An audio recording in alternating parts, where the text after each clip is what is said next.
Hello and welcome to the demo on Virtual Instructor-Led Training presented to you by Global LT. This demo will show you a short sample of an intermediate level business English lesson between a Global LT teacher and a student about how to record a professional outgoing voicemail message. The lesson is taking place in a virtual environment where the instructor and learner are in separate locations, in this case their homes. You will see that the environment is designed to simulate a traditional classroom experience and makes use of the various interactive tools available in the virtual classroom platform. We hope you enjoy, and thank you for watching. Hi, Priscilla. How are you? Hey, Can you hear good. me? How are you? Yes, Good, very good. How was your weekend? was very good. Thank you. Did you do anything fun, anything special? I just went out with my husband.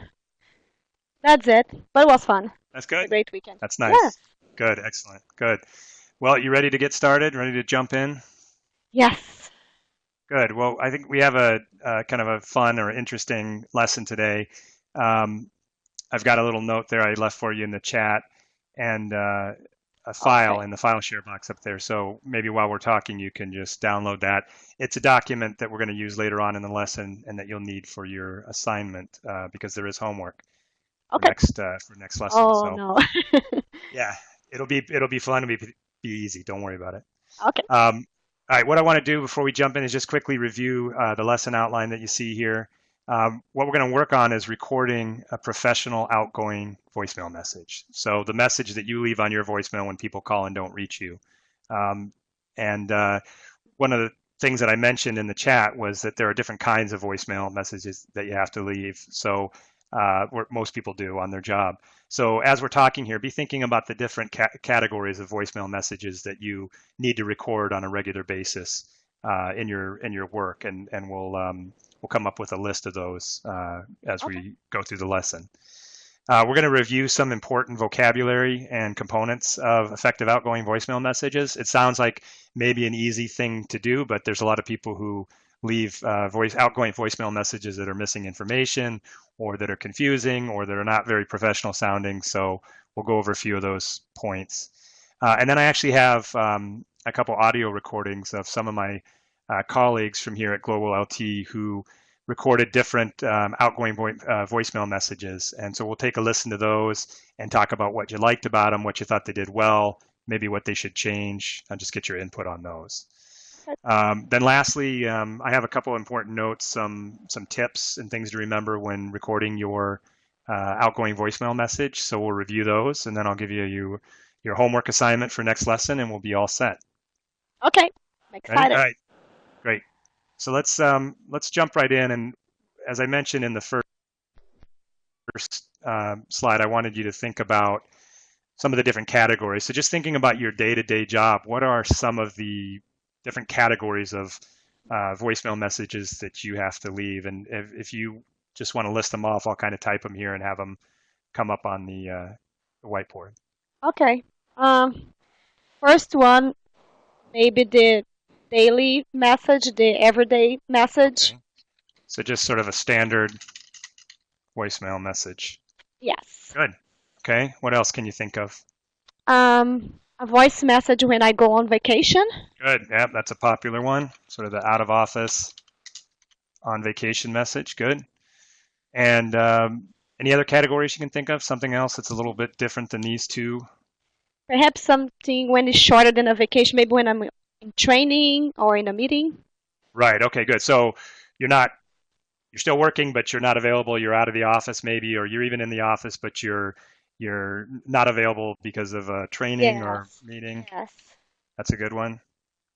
Okay, good. So those are three good categories. Those are sort of the same categories I was thinking of as well. And later on, when I give you your homework assignment, you'll see that you'll need to think about each of these categories and use them in your homework assignment. But for right now, I'm going to pull up a couple.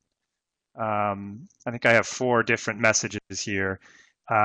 Actual recorded outgoing voicemail messages. I thought it would be good to listen to a few and just discuss them and give your feedback about what you think the person did well, what they didn't do well.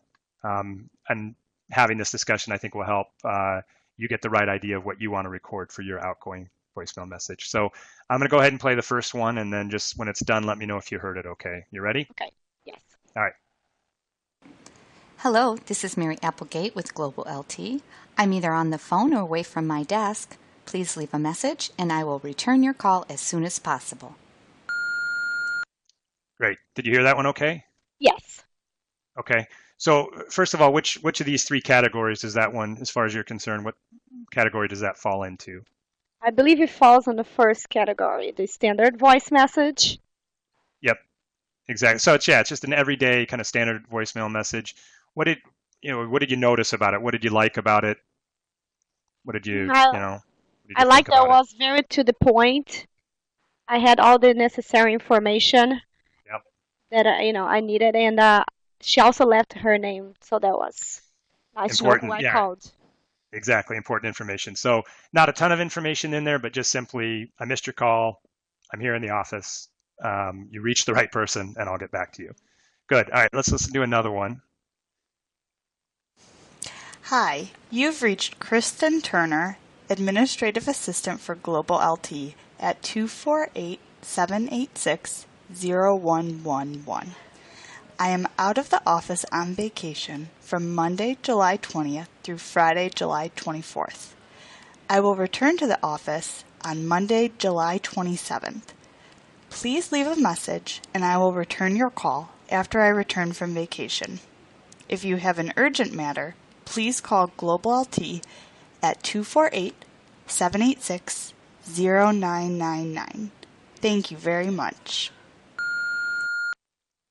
Okay, so this one's pretty easy as far as which category it falls into. What would you say? The second one, the person's on vacation. On vacation. And what did you think about that one? Was too long, too much detail. Yeah, no, exactly. Good. It was very long. Did you find yourself sort of zoning out? Yes. Towards the end of that message? Yeah. No, I did too. And especially if they state in a long voicemail message like that, if they give their number at the very beginning, but they don't repeat it at the end, you're probably going to have to listen to that one again. Exactly. What did you like about it? There was some good information, good. She gave good information and gave us the name of a person, a company to call in case of urgent matters. So that was important. Right, but probably just needs to tighten it up a little bit and make it a little bit shorter so people are more likely to listen to it. Mm-hmm. Good. Okay. All right, let's listen to a third one here. Hi, I'm not able to take your call. Leave your message at the tone, and I will try to call you back. Thanks. All right, what about that one? This one was a standard voice message. Yeah, it's just an everyday voicemail message. What do you think though about what was in it? And was too short. It lacked a lot of important information. And, such as what was the one names, key piece of it? I don't even know who I call if I call the right person. Exactly. So not very professional in terms of not even stating your name. What else? And in the end, she said that she would try to call me back. So I lack the confidence that the person will call me back. Yeah, it's not very professional. You certainly don't feel like, okay, that person's going to get right on it and get right back to me. So that's a kind of a exaggerated example of a bad voicemail message. But we've all heard them before. At the very least, you should let the person know who they've reached so they know they're leaving a message for the right person. All right, let's listen to one more. Last one. Hello, this is Sally Brown with Global LT. I am in training all day today, Tuesday, May 5th, until 2 p.m. Eastern. Please leave your name, number, and a message after the beep, and I will return your call sometime today after 2:30 p.m. I will be checking email periodically throughout the day. If you have an urgent matter, please send me an email at sbrown@global-lt.com. Thank you. All right, and which category did that one fall into? Number 3, training message. Exactly. So you nailed it with these categories. The sort of standard everyday, on vacation, sort of out of the office for a long period of time and just out of the office, not available. What did you notice about this message, or what did you particularly like or not like about? I really like the message. I think that it has all the necessary information that we need a voice message, and she also gave us the urgent matter contacted as her email, so she'll be checking her email. I thought that that was very important. That's good. What else did she tell us in terms of, she mentioned that she was in training, but what did she say specifically about the time? Well, she gave us the time that she will be back. I believe it was 2:30 p.m. Yeah, so exactly. Sorry, go ahead. No, that's Yeah, just that she said when the training goes to and when she'll be back, and she actually said, I think, I'll return your call after 2:30. So unlike the third example, as the person leaving the message, you have a pretty high degree of confidence that that's the kind of person who's going to come back, check their voicemail messages, return the calls, and get back to you. So, all right, any questions about those or anything you want to discuss before we go on to the These are great examples. Section? Okay, yeah, no, I think well, you did a good job coming up with the categories. It's exactly what I was looking for. Okay, the document that I had up in the file share at the beginning, the business voicemail vocabulary, I've got that up here. You'll have your own copy that you can download and print out, and you'll want to use it, I think, when you're doing your homework. And even just maybe have it as a cheat sheet or a crib sheet on your desk at work for when you have to change your voicemail message and you want to remind yourself what are the things that I should do and should not do in a voicemail message.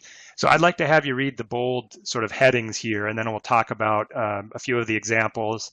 And I have a few phrases and vocabulary in bold here that I wanted to point out. So could you go ahead and read those, and then I'll make a few points. Yes. State your name, title, department, organization, and extension or telephone number. Right. So unlike the one that we listened to where they gave none of that information, these are examples of at least some of the information that you can or should include right away so the person knows that they've reached the right person. So phrases that you've heard like, hello, you've reached so-and-so, vice president of such and such for company ABC at this phone number. Or more simply, hello, this is your name at your company, but you're providing that important identifying information. You'll sometimes hear when you call, hello, you've reached the office of. And this, I wanted to highlight this phrase because it's certainly proper, correct English. You could certainly use it. Anybody could use it. You've reached the office of, or you've reached the voicemail of. But the office of, it is kind of formal sounding. So it's something you'd more likely hear if you were calling a doctor's office or a lawyer's office or some other professional, but you can certainly use it. There's nothing wrong with it. But if you want to sound a little less formal, a little bit more informal, then maybe you go with something along the lines of the first two examples. Okay, great. Okay, is that all that stuff? Any questions about that? Pretty straightforward, I think. Okay. Can you read the second sentence there? Yes. State why you're not able to answer the call. Good. I think some sort of phrase that just basically says, why you weren't there to answer the call or what's going on is helpful. And it can be very general, such as a standard phrase like, I'm either on the phone or away from my desk, or I'm sorry that I missed your call, or I'm not available to answer your call at that time.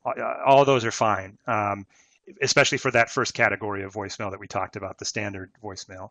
I wanted to mention this phrase here that I have bolded, away from my desk. It's a phrase that you hear a lot, especially on voicemail messages. And it's kind of a catch-all phrase to basically say, I can't take your call right now. And it doesn't necessarily mean, it's really what we would call an idiomatic expression, slang, essentially. Not really slang, but more of a idiomatic expression. That it simply means you're not maybe physically away from your desk. You might be sitting right there, but buried in work. But it just is a phrase you can use to say, I'm not able to answer the call right now. Okay. I'm sorry that I missed your call. I'm sorry. I wanted to highlight this just because I know in other languages sometimes there's different ways of saying I'm sorry, and it depends if you've done something that you're really truly trying to apologize for by, like, stepping on someone's foot by accident in the subway or bumping into somebody, or having missed a deadline or being late for a meeting, versus just what you're doing here, which is just sort of being polite and excusing yourself. So I know you're a Portuguese speaker, Brazilian Portuguese speaker. Yes, correct. Do they have different ways of expressing I'm sorry in Portuguese? Yes, but I don't think in this case we would use I'm sorry. We would not apologize for having missed the call. Not apologize at all. Okay. Well, that's a cultural thing, I guess. But anyway, I wanted to make the point that it's certainly fine to just use the phrase, I'm sorry that I missed your call. Okay. It works for this situation, and it works for that situation where you're, really truly apologizing for something. And then the last two here are just examples of things that you could say or information you could give if you're out of the office on vacation, letting them know the date that you'll be gone and the date that you'll be back. All right, can you read the third one there? Ask people to leave an appropriate message with the necessary information. Good. So something generic like, please leave your name, telephone number, and message at the tone.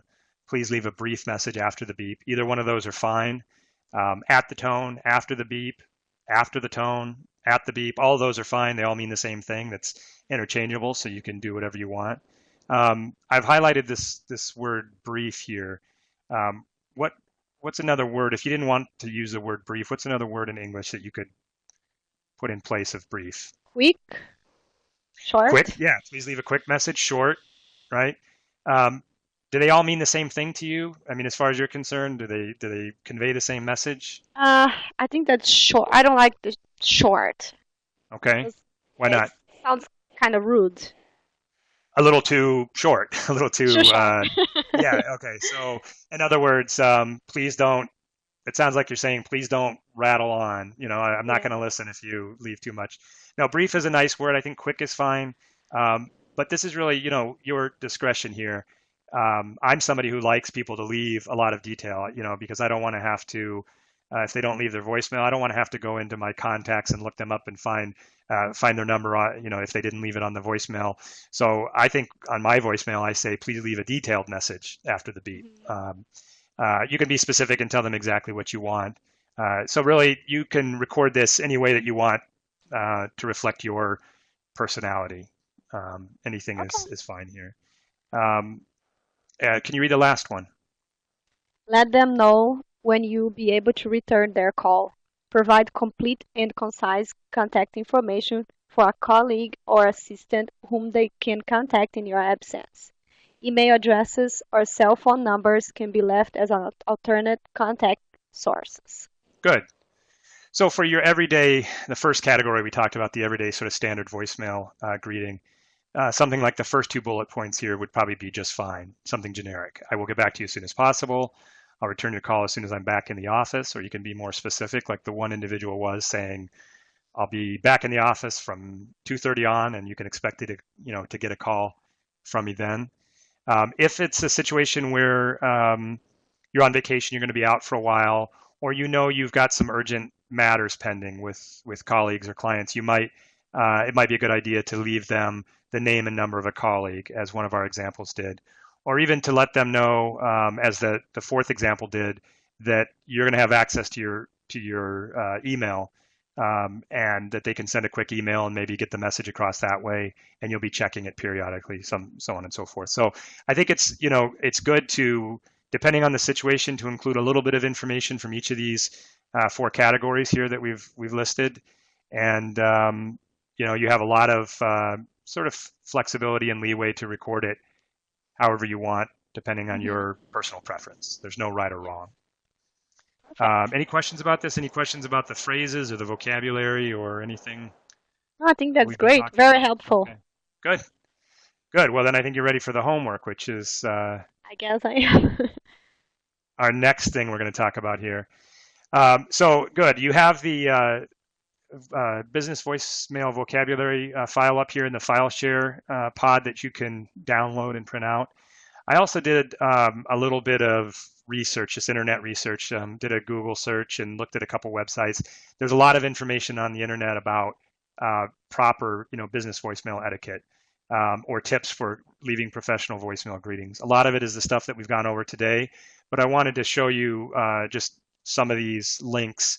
And when we're done, I'll leave the classroom open so you can maybe click on them if you want and bookmark the web pages. But if you do a Google search or a search for business voicemail etiquette or professional greetings, you'll find there's a lot of information that might help you for your own recording. So that is just sort of additional information in case it's helpful for you. All right, so the homework. I promise this will be easy, hopefully somewhat fun, and we'll go over it the next time that we meet. So what I'd like you to do is record 3 outgoing voicemail messages and since you came up with 3 categories, why don't you do one of each? A standard everyday, one where you're on vacation, and one that's more about training or being in a meeting where you're out of the office for a period of time.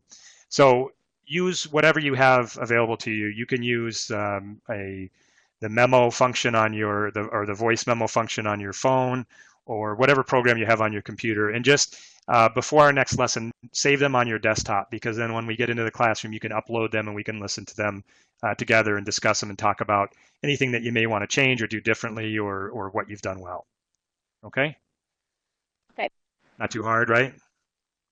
It'd be pretty easy and fun. And then just before I let you go, a few things that I think are important, things to remember when recording your voicemail message for real at work or at home even, and also just for this homework activity.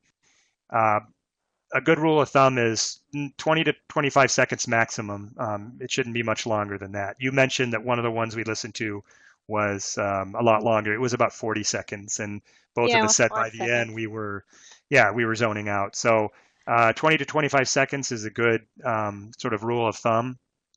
Try to make sure you can record in a setting with no background noise.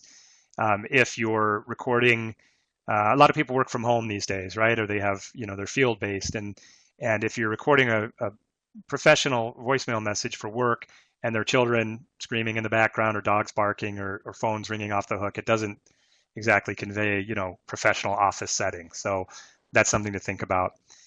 One thing that I learned about in some of these websites that I thought was interesting is they say actually physically smile while you're recording your message, because even though the person obviously can't see you smiling, they'll hear it come across in your voice. It'll be a much more pleasant. Unlike example number 2, I think, where it sounded like that person was clearly frowning or in a bad mood when they recorded their message.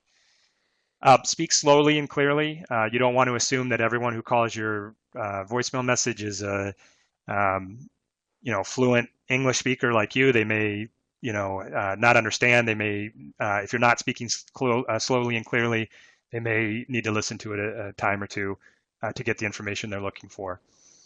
Try to avoid trite phrases, overused phrases, like "your call is very important to me." I think a phrase like that is fine when you're calling a large company and you're on hold at a call center or something. They say that, even though I don't think any of us believe that our call is very important to them when you're waiting on hold for 5 to 10 minutes. But I think for a professional, work voicemail, it doesn't sound very genuine, and I think you should avoid phrases like that. Avoid personal unnecessary information. You mentioned in the long one that they had a lot of unnecessary detail, but also avoid leaving personal information. One of the websites, you might find it if you do a little searching, had examples where people said things like, I am on vacation with my family in the Bahamas. That's fine, but that's not really necessary information that your callers don't really care about or don't need to know. They even had people who said things like, I'm off today for a colonoscopy or a vasectomy, believe it or not. You absolutely don't want to include that kind of personal information. It's not professional. It's not necessary. And I think it'll make people think you're a little bit strange. And lastly, listen to your voicemail message before saving it. All voicemails programs, I think, give you the option of listening to it. So listen to it. See if you feel like you're speaking clearly. See if you can hear that smile in your voice that you are hopefully doing while you're speaking, and see if you left all the information that you wanted. And if so, you can save that voicemail and you're good to go. All right. Any questions about the homework? No, I'm ready for it. All right. Well, you have my email address. If you have any questions or just want help with something, just shoot me an email and I'll be happy to help. Otherwise, I'll see you here for our next lesson and look forward to seeing what you come up with. Thank you so much, Eric. All right. Thanks, Priscilla. Have a good day. Thank you. Talk to you next time. Bye-bye. Okay. Bye.